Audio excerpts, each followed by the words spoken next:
할렐루야. 네, 오늘은 종려주일입니다.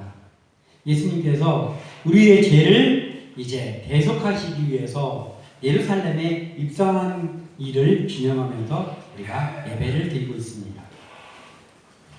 우리가 이것을 기념하면서 1년에 한 번씩 맞이하는 종려주일이 아니라 다시 한번 예수님께 감사하는 마음 가지고 말씀을 나누고 또 한 주간 동안을 주님의 고난에 동참하는 마음으로 지내고 그리고 부활을 맞이하는 우리 모두가 되시기를 주님의 이름으로 축원합니다. 자, 하나님은 순종을 참 좋아하십니다. 순종. 그래서 하나님께서는 특별히 하나님이 사랑하시는 자에게 순종을 원하십니다.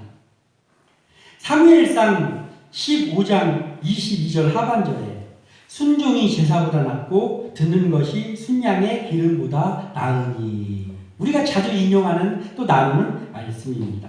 하나님은 예배를 가장 기뻐하시는데 그런데 그 예배를 기뻐하시는 것을 이야기하시면서 순종이 제사보다 낫다. 즉 이 말은 순종이 더 낫고 예배가 그 다음 이런 얘기가 아니라 하나님께서는 예배를 기뻐하시는데 순종하는 자의 예배를 기뻐하신다는 거예요. 순종하면서 드리는 그 예배 그것을 하나님께서는 매우 기뻐하십니다. 자, 우리를 구원하신 예수님, 우리를 구원하신 예수님이 이 땅에 오신 것은 구원 사역을 위해서 오셨는데 너무나 값진 일, 세상에서 가장 값진 일이죠. 그런데 이것이 더욱더 값진 이유는 뭐예요? 여기에도 순종이 있다는 거예요. 뭐냐면 하나님의 본체이신 그 하나님이신 예수님이 인간으로 올 필요가 없잖아요. 그런데 하나님의 구원 계획에 순종하신 그 순종이 있단 말이에요. 하나님께 순종하신 예수님의 순종. 그래서 더욱더 값진 일입니다. 오늘이 종려주일입니다. 십자가 죽음에 순종하시려고 예루살렘으로 입성하신 것을 기념하면서 예배드리는 날입니다. 이미 약속한 말씀이 이루기 위해서 예수님의 큰 순종이 지금 일어납니다. 뭐예요? 예수님의 큰 순종? 십자가를 지시는 일이죠. 그래서 이 십자가를 지시는 일을 이루기 위해서 예루살렘에 가신 거예요. 그런데 예수님의 이 큰 순종도 있었지만 그 순종 옆에는 작은 순종들이 있습니다. 하나님께서는 늘 하나님께서 혼자 모든 일을 하실 수 있지만 사람들과 동역하시는 걸 좋아했잖아요. 우리 예수님도 그렇고. 그래서 이 구원 사역을 이루어 가심에 있어서도 예수님의 큰 순종이 있지만 그 순종 옆에는 사람의 작은 순종들이 있단 말이에요. 즉 예수님과의 동역이 예수님의 구원 사역을 위한 길에도 있단 말이죠. 그래서 이 작은 순종도 우리가 눈여겨보고 우리가 저 작은 순종하는 사람이 돼야 되겠구나라는 마음을 가져야 된다는 거예요. 하나님이 일을 이루기 위해서는 우리들의 순종이 매우 필요합니다. 자, 그렇다면은 순종을 하는데 이 순종은 내 뜻대로 하는 게 아니죠. 내가 그거 나 순종하고 싶네 이렇게 하고 그거 나 순종하기 싫어 그러면 이게 순종이 아니죠. 그냥 자기 마음대로 하는 거죠. 이거. 순종은 뭐예요? 순종이라는 것은 내 뜻대로가 아니라는 거예요. 누구의 뜻대로냐? 부모님께 순종하는 건 누구의 뜻대로? 부모님이 기뻐하시는 거를 하는 게 순종이 부모님께 순종하는 거잖아요. 우리 하나님께 순종하는 거 뭐예요? 우리가 하고 싶으면 하고 우리 마음에 안 맞으면 안 하는 게 아니라 철저하게 주님의 뜻대로 하는 것이 우리가 해야 될 순종이라는 것이죠. 이것을 우리가 알고 또 한 가지는 순종을 그러면 하려면 무엇이 필요하냐? 하나님께 순종을 하려면 필요한 것이 있는데 반드시 성령의 역사가 필요하다는 거예요. 성령의 역사 가운데에서 우리가 하나님 앞에 순종하는 그 순종이 놀라운 역사를 이루는 거죠. 그래서 오늘 우리가 말씀을 나누면서 하나님의 뜻에 철저히 순종하는 우리 한 사람 한 사람 또 우리 함께나는 교회가 되시기를 소원합니다. 자, 오늘 말씀의 제목이 재임나의 순종입니다. 재임나의 순종. 이 말이 들어보신 적 있습니까? 제임나의 순종이라는 말. 저는 처음 들어봅니다. 왜냐하면 제가 지어낸 말이거든요. 제임나. 오늘 작은 순종을 했던 소중한 사람들이 있습니다. 그 사람들을 제가 소개하려고 합니다. 바로 예수님의 제자, 두 사람의 제자, 그리고 나귀의 임자, 그리고 나귀, 새끼. 그들의 앞자를 따서 제임나의 순종입니다.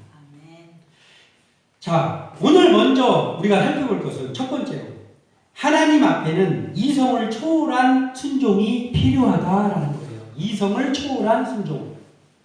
누구의 순종입니까? 오늘 그렇게도 예수님의 말씀을 오해하고 알아듣지도 못하는 제자들이잖아요. 아직까지는 그런 상태잖아요, 제자들이. 그런데 오늘 예수님께서 심부름 시켜서 갔던 두 사람의 제자가 있는데 이 사람들은 바로 이 일을 했단 말이에요.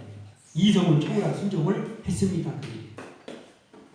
자, 우리가 누군가가 우리에게 황당한 말, 말도 안 되는 말을 했을 때, 이거 좀 해봐 하면서 말도 안 되는 부탁을 한다든지 했을 때 우리가 하는 말 이거잖아요. 아이, 지금 말이 되는 소리를요. 그러잖아요. 또는, 이 말이 막걸리요. 이러잖아요. 이 말이 막걸리요. 이러잖아요. 뭐예요? 이성적으로 이해가 안 된다는 말이죠. 뭐는 황당한 소리야. 이런 이야기입니다. 우리는 보통 살아가면서 우리의 이성으로 생각해서 이해가 안 되는 말은 순종하지 않죠. 그 말이 되는 소리 그게 뭐요 지금 하면서 순종 안 하죠. 그게 보통 사람들의 마음입니다.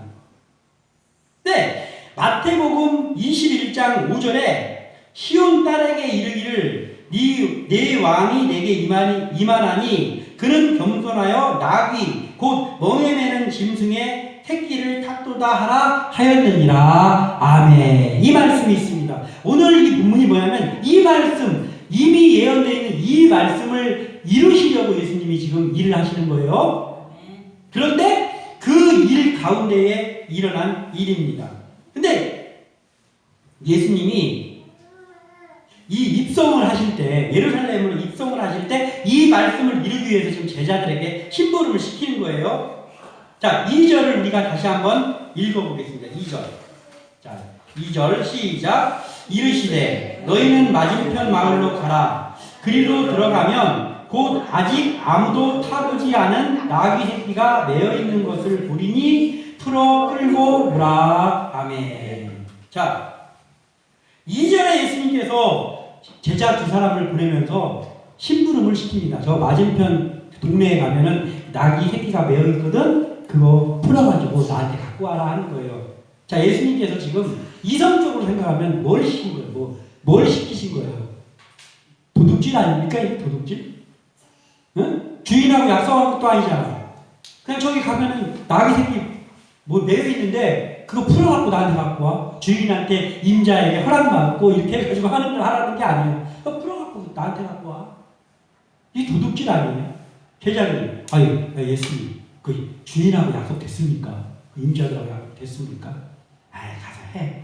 뭐 이런 상황이에요. 예수님께서 어찌된 일인지 이게 도둑질이라고밖에는 볼 수 없는 일을 지금 제자들에게 말씀하십니다. 그런데 평소 때는 그렇게 표를 잘 달던 이 두 제자들이 순종합니다. 말도 안 되는 얘기 순종합니다. 예, 알겠습니다 하고 가는 거예요, 지금. 더군다나 또 나귀 새끼를 풀어와? 예수님이 타시려고 나귀 새끼 풀어와? 이게 말이 맞나? 원래는 이거잖아요. 어른인 예수님이 타시려면은 나귀 새끼 말고 좀 큰 나귀, 튼튼한 나귀 이런 거를 갖고 와야지. 이왕 훔쳐올 거면 나귀 새끼를 풀어갖고 갖고 오라는 거예요. 이게 이성적으로는 이해가 안 되는 상황입니다. 그런데 제자들이 알겠습니다 하고 지금 가는 거예요. 오늘의 이 본문은 예수님의 입성 장면의 본문은 가장 중요한 대목이잖아요. 예수님의 구원 사역에 있어서. 그래서 사복음서에 다 기록되어 있습니다. 뭐 조금씩 상황이 조금씩 이렇게 다르게 표현이 되어 있는데 어찌되었든 이 중요한 사건은 사복음서에 다 나와 있어요.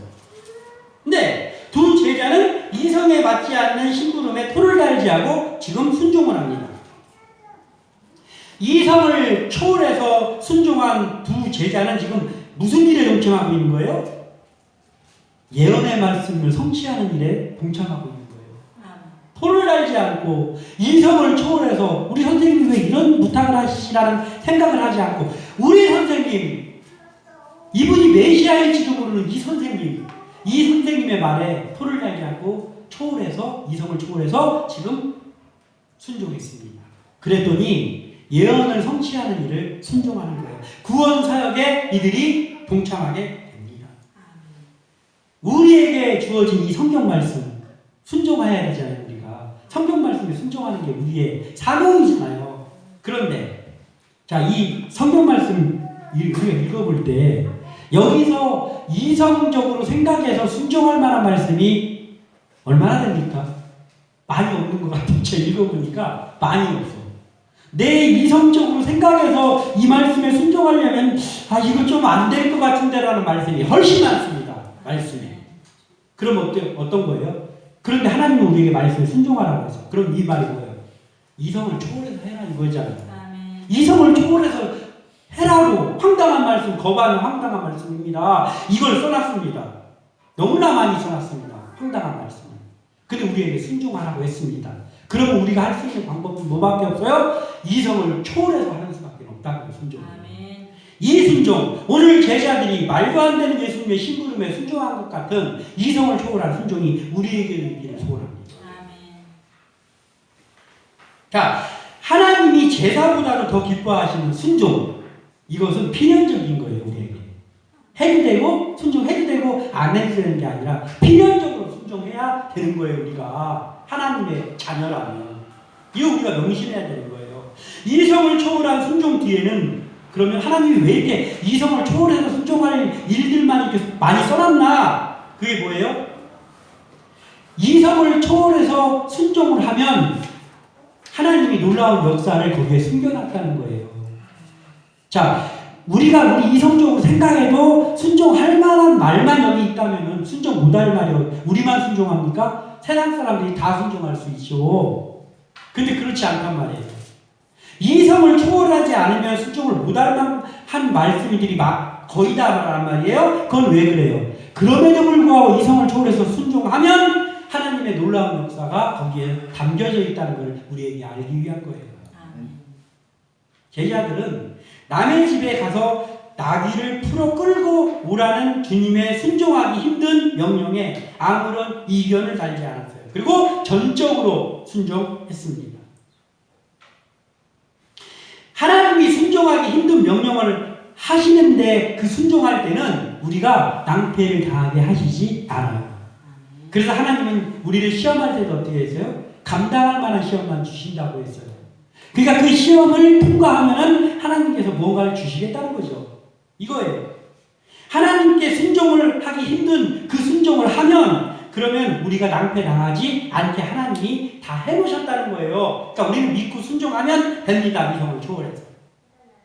오늘 제자들이 예수님의 그 명령 앞에 토를 달지 않고 평소 때 같으면 이들이 토를 달았을 것 같은데 성령이 역사하셨죠. 그러니까 토를 달지 않고 예 알겠습니다 하고 가서 예수님이 시킨 대로 그 일을 완수하고 나귀를 가지고 옵니다. 자, 이 제자들 아까도 이야기했지만 이 제자들이 지금 이게 나귀 하나 풀어온 겁니까? 아니에요. 예수님의 구원 사역을 이루는 가장 중요한 사건 중에 하나인 예루살렘 입성. 이 예루살렘 입성에 말씀에 예언되어 있는 나귀 새끼를 타고 겸손하게 오시는 그 메시아를 표현해야 되는데 그 일에 그 구원 사역에 이들도 숟가락을 얹었어요. 순종 앞에서. 우리가 이러한 이성을 초월하는 순종이 우리의 삶 속에서 이어지는 주의 제자들 되기를 소원합니다. 그리고 또 하나 두 번째 나귀의 임자들이 있죠. 나귀의 임자들. 자, 두 번째는 성령이 마음을 주장할 때 순종할 수 있다라는 거예요. 성령이 마음을 주장하지 않으면 순종 못합니다. 근데 성령이 마음을 주장하면 순종됩니다. 3절 말씀 같이 읽어보겠습니다. 3절 말씀 시작. 만일 누가 너희에게 왜 이렇게 하느냐 묻거든 주가 쓰시겠다 하라. 그리하면 즉시 이리로 보내리라 하시니. 아멘. 자, 3절 말씀에 순종해야 될 열쇠가 들어있죠. 이 말 속에. 자, 만일 누가 너희에게 야 이거 낙이 왜 풀어가냐 너희들 누구야? 왜 이거 낙이 왜 훔쳐가? 라고 묻거든 주가 쓰시겠다 하라. 그리고 이 열쇠 그리하면 즉시로 보내리라. 예수님이 손을 써놨다는 얘기잖아요. 이게 예수님이 손을 써놨으니까 그냥 순종하면 그들한테 주가 쓰시겠다. 이것도 황당하잖아요. 주가 누구야 하면 어떡할 거야. 근데 주가 쓰시겠다 하면 그리하면 즉시 그들이 줄 거야. 이렇게 하시는 거예요. 예수님이 손을 써놓으셨다는 거잖아요. 예수님이 손을 써놓으셨다는 것을 다르게 말한 거예요. 그들에게 이미 성령이 역사하고 있다 이 말이에요. 우리가 가끔 황당한 일인데 하나님께서 우리에게 명령하실 때 하나님이 하시는 것 같으면 우리가 안 될 것 같은데 순종할 때가 있잖아요. 왜 순종하는 겁니까? 성령의 역사가 그 속에 있다고 믿기 때문에 순종하는 거잖아요. 그 말이에요. 이 3절은 가서 주가 쓰시겠다 해라.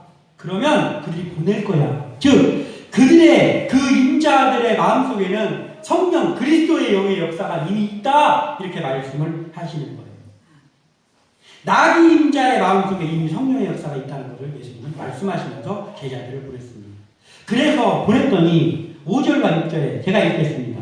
거기 서 있는 사람 중 어떤 이들이 이르되 나귀 새끼를 풀어 무엇 하려느냐 하매 제자들이 예수께서 이르신 대로 말한데 이에 허락하는지라. 아멘. 예수님의 말씀대로 됐어요. 나귀들을 주인이 허락했어요. 자, 그런데 이 네 복음서에 다 있다 있잖아요. 누가복음 19장 33절과 34절에는 이 이들 있잖아요. 이들. 여기에는 지금 어떻게 써 있냐면은 어떤 이들이라고 써 있잖아. 그럼 이게 뭐 동네 사람이야 뭐야 이런 거잖아요. 이것만 봐서는. 그런데 누가복음에는 나귀 새끼를 풀 때에 그 임자들이 이르되 어찌하여 나귀 새끼를 푸느냐 대답하되 주께서 쓰시겠다 하고 이렇게 기록하고 있습니다. 아, 여기에 나오는 이들이 바로 그 임자들이구나. 그런데 왜 오늘 저는 하필이면 마가복음을 본문으로 택했느냐. 네 복음서에 다 나와 있는데 다른 복음서에는 그냥 주가 쓰시겠다 하고 그냥 풀어옵니다. 부연 설명이 없어요. 다른 복음서에는. 그런데 마가복음, 유일하게 마가복음에만 어떻게 되어 있냐면 아까 우리가 읽었던 제자들이 예수께서 이르신 대로 말한데 이에 허락하는지라 돼 있어요. 허락하는지가 여기만 있어요. 그러니까 그렇게 얘기했더니 이 임자들이 허락했구나. 예수님의 말씀대로 순종했더니 임자들이 허락했구나. 임자들의 마음속에 성령의 역사가 이미 있었구나. 그래서 이들이 생각을 해보세요. 예? 생각을 해보세요. 자, 나귀를 풀고 끌고 가는데 주인이 그걸 봤어요. 당신들 누구야? 당신들 왜 내 나귀 새끼를 왜 풀고 있어? 응? 도둑질하는 거야? 이렇게 했을 거 아니에요. 상황을 보면. 그러면 주가 쓰시겠다고 하십니다. 이게 얼마나 얼마나 황당하냐고요. 그러면 그래요? 그럼 쓰셔야죠. 이렇게 주는 사람이 어디 있어요? 봤습니까? 그런 사람들은? 저는 한 번도 못 본 것 같아요.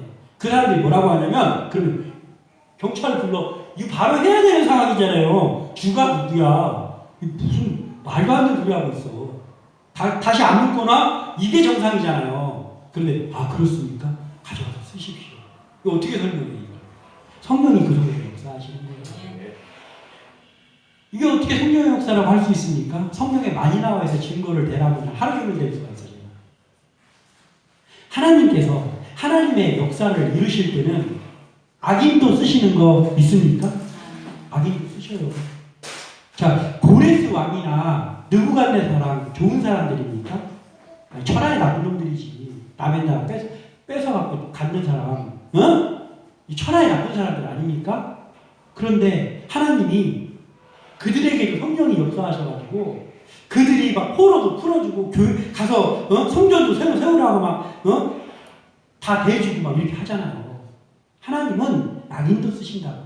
하나님의 역사를 이루기 위해서는 선한 사람이든 악한 사람이든 그 속에 성령이 역사하시게 하셔가지고 하나님의 일을 이루신다고요. 아멘. 낙이 임자들의 마음속에 예수님께서는 이미 그리스도의 영을 보내셨습니다. 그랬더니 성령님께서, 우리 성령 하나님께서 그 속에 딱 있는 거예요. 그러니까 제자들이 딱 보니까 그 말 한마디, 주가 쓰시겠다 하니까 그들이 아 그래요? 가져가세요. 근데 주가 누구예요? 물어보지도 않아. 그냥 가져가십시오 라고 하는 거예요. 즉 주인의 그 임자들의 마음에 성령의 역사가 있었던 것이 이들의 복입니다. 이들의 복이에요. 자, 하물며 우리는 악인이 아니잖아요.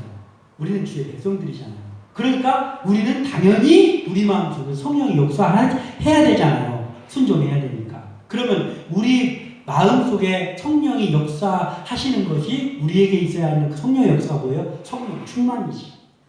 우리는 그냥 성령님이 잠시 악인의 마음에 들어와가지고 역사하시는 그러한 정도가 아니라 우리 마음이 성령으로 충만하게 채워져 있어가지고 언제든지 예수님께서 우리에게 명령하시면 순종할 수 있어야 돼. 그냥 아멘이 절로 나와야 된단 말이에요. 이것이 우리의 상태여야 된다는 말이에요. 자, 이 임자들 주가 누군지 어쩌면 몰랐을 수도 있어요. 그런데 왠지 순종하고 싶은 마음이 생겨. 성령의 역사가. 그래서 네, 쓰세요. 갖다 쓰세요. 라고 했습니다. 그들은 그게 어떤 일인지 모르고 순종했겠죠. 그게 어떤 일인지 모르고 순종했을 거 아니에요. 근데 그 일이 뭐예요? 그들은 지금 어디에다 숟가락을 얹힌 거예요? 예수님의 구원사역. 온 인류를 구원하는 구원사역에 그들이 한 축을 담당하게 된 거예요. 성령의 역사에서. 이들이 얼마나 복받은 사람들입니까? 낙의 임자들 이름도 안 나오지만 이들을 우리가 간과하기 쉬운 사람이잖아요. 예루살렘 입성할 때 낙의 임자들에서 대해서 우리가 생각을 해본 적이 있습니까? 생각 잘 안 해. 그런데 가만히 보니까 이들이 놀라운 역사에 쓰임받았어요. 예수님의 구원사역에 낙의 임자들이 쓰임받습니다. 그래서 이것을 우리가 바라보면서 우리도 항상 성령 충만한 삶을 살아야 되겠구나를 다시 한번 생각하면서 우리가 진정 예배자로 서고 예배자로 서는 가운데 늘 우리의 마음속에 성령이 역사하셔서 언제든지 하나님의 귀한 일에 귀한 역사를 이루는 일에 쓰임받는 주의 사람들 다 되시기를 소원합니다. 제가 말씀을 준비하면서 생각해보니까 이 낙의 임자들 후에 이 일 후에 나중에 초대교회의 역사가 있을 때 이들 그리스도의 일꾼이 되지 않았을까요? 그리스도의 일꾼이 됐을 것 같아요. 예? 그 놀라운 구원 사역에 축을 담당하게 되는데 이들이 나중에 그리스도의 일꾼들이 안 됐겠냔 말이에요. 이걸 생각하게 됩니다. 자, 히브리서 13장 1절에서 2절에 이렇게 말씀하십니다. 형제 사랑하기를 계속하고 손님 대접하기를 잊지 말라. 이로써 부지 중에 천사를 대접한 이들이 있었느니라. 아멘. 부지중이 뭐예요? 부지중. 예? 알지 못하는 사이라는 뜻이잖아요. 알지 못하는 사이에 뭘 했다는 거예요. 우리가 부지중에 죄를 지은 것까지 용서해 주세요 하잖아요. 우리가 죄 지었나 안 지었나 모르는 죄라는 거잖아요. 이 말이에요. 부지중이. 그런데 부지중에 형제의 사랑하기를 계속하고 손님 접대하는 것을 일을 평소 때도 계속, 그러니까 평소 때 잘하고 있었더니 자기도 모르는 사이에 그 사람이 천사인지 몰랐는데 자기도 모르는 사이에 천사를 대접한 일이 있었느니라 기록하고 있는 거예요. 우리에게는 이런 일이 있을 수 있잖아요. 그게 어떻게 해요? 평소 때 잘하라. 이 낙의 임자들은 누군지 알지 못하지만 평소 때 선한 일들을 많이 하는 사람인 것 같아요. 이웃에게도 잘하고. 그러니까 그 사람들 많은데 그들을 택해가지고 그들에게 이 역사를 맡기는 거예요. 부지중에. 이들은 구원 역사에 참여한 걸 자기들이 모르잖아요. 부지중에. 우리도 마찬가지입니다. 우리가 평소 때 그래서 세상 말을 말하면 덕을 좀 쌓아야 돼요. 평소 때 사람들한테 까칠까칠하게 하고 막 사람들한테 나쁜 쪽으로 오르내리고 이렇게 인생 살지 말고 우리가 평소 때 덕스럽고 여유롭고 그리고 너그럽고 그런 삶을 살고 있다 보면 성령께서 그 그것을 보시고 우리 속에 역사하셔서 우리가 알지도 못하는 사이에 천사를 대접하는 일과 같은 놀라운 하나님의 일을 감당하게도 하신단 말이에요. 이 나귀 임자들, 응? 이 나귀 임자들 얼마나 복받은 사람이에요. 우리도 다 복받는 사람 되고 싶잖아요. 그래서 우리는 이렇게 부지 중에 일어난 선한 일, 그 속에 성령의 역사가 있는 것을 생각하면서 우리는 우리가 성령으로 채워지기를 소원하고, 그리고 평소 때 누구를 대하든지 우리가 선한 그러한 삶을 살아가고, 그래서 부지 중에까지도 하나님의 역사에 동참할 수 있는, 하나님께 순종할 수 있는 그러한 주의 종들이 다 되시기를 주님의 이름으로 축원합니다. 그리고 한 가지 마지막, 이제 제2나 중에 나라는 있잖아요. 나. 세 번째는 저항 없이 순종할 때 놀라운 역사가 일어난다는 거예요. 저항 없이 순종. 메시아의 오심은 죄 용서가 목적이죠. 죄 용서가 목적. 그러니까 뭐예요? 죄는 나쁜 거잖아요. 죄진 사람이 고개 빳빳하게 들고 다니면 안 되잖아요. 죄를 지었을 때 어떻게 해요? 좀 고개 숙이고 이렇게 쭈삣쭈삣 해야 되잖아요. 죄를 지었으니까. 그 죄를 용서하기 위한 목적으로 예수님이 오신 거예요. 그러다 보니까 예수님이 거창한 행차를 하는 게 아니고 겸손하게 오신 거예요. 겸손하게 오실 것을 여러 곳에 예언했어요. 그 여러 곳 예언한 것 중에 하나가 서두에 말씀드린 마태복음 21장 5절이에요. 마태복음 21장 5절. 겸손하여 나귀 곧 멍에 매는 짐승의 새끼를 탔도다. 이 말씀인 거예요. 자, 그래서 예수님께서는 그 어린 나귀를 타시는데, 근데 이거예요. 그러면 예수님이 지금 그 일을 이루기 위해서 필요한, 가장 중요한 게 뭐예요? 일단 어린 나귀가 예수님 앞에 와야지. 예수님 앞에 어린 나귀를 데려다 놔야 예수님이 어린 나귀를 탈 거 아니에요. 그러니까 뭐예요? 어린 나귀가 예수님 앞으로 오게 하는 일이 알고 보니까 매우 중요한 일이죠. 나귀가 안 왔는데 뭘 타냐 말이에요. 그래서 중요한 일입니다. 이 중요한 일을 하는 데에 첫 번째로 이미 제자들이 쓰임 받았잖아요. 황당한 예수님의 심부름에 이성을 초월해서 가서 나귀를 풀러왔습니다. 제자들이 자기 일을 다 했어요. 그리고 나귀 임자들이 자기 걸 도둑질하는 사람들을 잡아가지고 현장에서 체포하는 게 아니고 주가 쓰시겠다고 하십니다. 그랬더니 아 그래요, 가져가서 쓰세요. 순종했습니다. 그래서 이제 나귀들이 예수님 앞에 올 수 있게 됩니다. 그런데 자 생각을 해봐요. 그 당시에는 나귀가 중요한 운송수단이었잖아요. 그러니까 지금 차가 집집마다 있잖아요. 어떤 집에는 차가 2대, 3대 있잖아요. 그 식으로 그 당시 이스라엘에는 집집마다 나귀가 있지 않았겠어요? 다 집집마다 짐을 실어야 되니까 나귀가 있었어. 그 집만 나귀가 있는 게 아니에요. 예? 이스라엘에 반 이상의 어떤 집들에는 다 나귀가 있었을 거라고. 그런데 그 많은 나귀가 중에는 튼튼한 나귀도 있고 큰 나귀도 있고 힘이 유독 좋은 나귀도 있었을 거예요. 그런데 그 중에서 한 번도 사람이 타보지 않은 나귀 새끼를 선택받았어요. 자, 나귀 새끼들을 선발대회 한 거 아니잖아요. 누가 적합한가? 나귀 새끼를 선발대회를 한 게 아니잖아요. 근데 나귀가 그 집 나귀, 이름을 알지 못하는 그 집 나귀 새끼가 뽑혔어요. 누가 뽑았습니까? 하나님이 뽑았죠. 하나님. 이걸 뭐라고 해요? 불가항력적으로 예수님이 선택하셨어요. 불가항력적으로. 그들이 어떻게 할 수가 없어. 그냥 예수님이 그 집 나귀, 저 뱃방에 저 건너편에 있는 그 집 나귀를 택하신 거예요. 이거 누구를 닮아있지 않습니까? 제가 말씀을 준비하면서 보니까 이 누구를 닮아있어? 나를 닮아있더라고요. 나를 닮아있더라고요. 자, 제가 예수님께 그 뇌물 바쳐가지고 구원받았습니까? 아니잖아요. 제가 한 게 아무것도 없어. 불가항력적으로 구원받았어요. 제가. 어? 예수님이 나를 왜 택했을까? 하나님은 왜 나를 자녀가 되기를 택하셨을까? 압니까? 모르잖아요. 근데 우리가 여기서 얘기해드리고 있잖아요. 제가 여기 있잖아요. 내가 이 나귀랑 닮았네. 내가 뭘 한 게 아무것도 없어요. 불가항력적으로 저항할 수 없는 어떠한 힘으로 내가 구원받았다. 이스라엘의 수많은 나귀 중에서 예수님께서 일방적으로 불가항력적으로 그 집 나귀를 택하셔가지고 그가 지금 풀려가지고 제자들의 손에 이끌려서 끌려오고 있다. 무슨 일을 하는지도 모르고.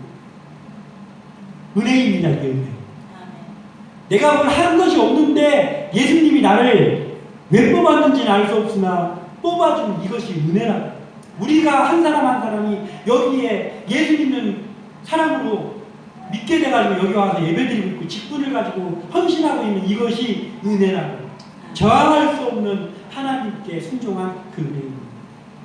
저항할 수 없는 것에 순종할 때 놀라운 역사가 일어납니다. 마태복음 21장 2절에 이르시되 너희는 맞은편 마을로 가서 그리로 가면 곧 메인 나귀와 나귀 새끼가 함께 있는 것을 보리니 풀어내기로 끌고 오라. 이렇게 기록하고 있습니다. 이게 뭐냐면 네 복음서에 다 기록이 되어 있는데 다른 복음서에는 나귀 새끼를 끌어오는 것만 나와 있어요. 그런데 마태복음에는 나귀와 나귀 새끼가 있다라고 했습니다. 나귀와 나귀 새끼가 있어요. 아, 어미도 있었네.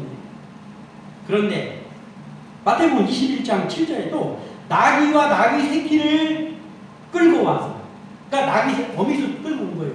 끌고 와서 자기들의 겉옷을 그 위에 얹음에 예수께서 그 위에 타시니. 아, 그러니까 어미도 끌고 왔구나. 그 새끼의 어미도 끌고 왔구나. 그런데 타는 건 누구를 탄 거예요? 종합해서 볼 때 나귀 새끼를 탄 거예요. 어미를 탄 게 아니고. 예? 황당하잖아요. 나귀 새끼를 탔어요. 근데 그 어미도 그 새끼를 끌고 왔어요. 옛날에 우리가 어렸을 때 저도 친구들하고 철없을 때 막 농담 따먹게 하고 할 때 많이 쓰던 말이 있어요. 내가 옛날에 저 만주에서 개 타고 말장사 할 때 이런 말을 많이 했었어요. 농담으로. 개 타고 말장사 할 때. 예? 개를 타고 말장사. 지금 예수님께서 어린 나귀, 사람을 한 번도 태워보지 않은 어린 나귀를 타면은 딱 개 타고 말장사하는 그런 느낌이야. 좀 덩치 큰 개를 탄 느낌 아니겠어요, 예수님이? 성인 예수님이 새끼 한 번도 사람이 타보지 않은 새끼 나귀를 타면은 자세가 안 나온단 말이에요. 자, 예수님은 흠도 티도 없는 어린 양이잖아요. 근데 왜 그래요? 죄를 용서해야 되니까 흠이 있으면 안 되잖아요. 그러니까 흠도 티도 없는 죄가 없으신 예수님을 표현할 때 어린 양이라고 했어요. 어린 양. 그리고 그 어린 양처럼 예수님이 순종했어요. 그래서 온 인류가 구원받았습니다. 그 예수님의 구원 사역을 이루어가는 그 길에 있어야 될 새끼 나귀가 흠이 있으면 안 되지. 흠도 티도 없어요. 아직 짐도 실어보지 않고 사람도 한 번도 태워보지 않은 그냥 태어나서 그냥 어미 나귀 젖이나 빨고 하던 어린 깐나나귀 같은 그 어린 나귀 새끼입니다. 흠이 없는 나귀가 풀려가지고 그 어미도 옆에서 같이 오는데 어디 가는지도 모르고 순종하면서 저항하지 않고 순종하면서 갔더니 어떤 성인 남자가 자기 등에 올라타는 거예요. 어미가 볼 때는 그 어미는 아유 내가 좀 태웠으면 좋겠네. 하지만 그냥 있는 거예요. 저항 없는 순종을 했어요. 이들은 알지 못하는 가운데 저항 없는 순종을 했습니다. 그랬는데 그 나귀가 처음 태운 사람이 누구예요? 구원자 메시아를 태웠어요. 아마 제가 볼 때는 성경에 기록되어 있는 모든 짐승 동물 중에서 가장 복 받은 게 이 나귀와 나귀 새끼 모자 아닙니까? 구원사에게 동참했어요. 짐승인데. 그러니까 저항하지 못한, 저항 없이 하는 하나님의 말씀에는 저항 없이 하는 이 순종, 이것이 얼마나 귀한지가 이들을 통해서 보게 됩니다. 이들은 뭐 순종하려는 마음이 있는 건 아니었겠지만 이들이 그렇게 와가지고 나귀 새끼가 타고 그 어미는 그 새끼 눈에도 넣어도 아깝지 않은 그 새끼의 성인 남자가 타는 모습을 봐야 되는 거잖아요. 그런데 그냥 순종합니다. 그랬더니 이 나귀 모자가 온 인류를 구원하는 구원사역의 한 축을 담당하게 됐단 말이에요. 이것이 이 나귀의 모습이 우리의 모습에도 있어야 되지 않겠습니까? 선별해가지고 순종할 수 있는 것만 순종하고 이게 아니라 하나님의 말씀에 순종할 때는 저항하지 말고 저항 없는 순종이 필요하단 말이에요. 예. 제가 말도 안 되는 것 같지만 주님이 명령하시니 하겠습니다. 이러한 순종, 이것이 우리에게 필요한 순종이다. 주님의 부르심 앞에는 이성을 초월해서 순종했던 제자들의 순종. 그리고 성령의 역사 가운데 부지 중에 알지 못하는 가운데 구원사에게 동참했던 이 낙이 임자들의 순종. 그리고 저항 없이 예수님께서 끌어오라고 그리고 나귀 새끼에 타는 거기에 순종했던 이 나귀 새끼의 순종. 이러한 것이 우리 속에 있다면 우리가 순종 못할 게 어디 있겠습니까? 우리가 지금까지 우리가 순종할 만한 것만 순종하는 믿음을 가졌었다고 하면 이제부터 이러한 순종하시기를 소원합니다. 그리고 지금까지 우리가 하나님의 말씀에 최선을 다하여 순종하고 왔다면 잘했습니다. 앞으로도 저항 없이 이유달지 않고 하나님의 말씀에는 안 될 것 같아도 내 생각 빼고 순종하는 우리 한 사람 한 사람 되기를 소원하고 그리고 그러한 일꾼들이 길러지는 우리 함께 나누게 되시기를 주님의 이름으로 축원합니다. 기도합니다.